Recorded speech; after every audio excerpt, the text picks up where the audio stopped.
Армысыздар, құрметті оқырмандар.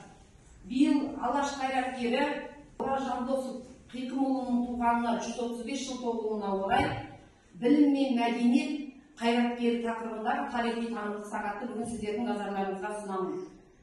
Ораз Жандосұлы 1889 жылы Алматы облысы Қарасай ауданы Қаскелең қаласында дүниеге келген.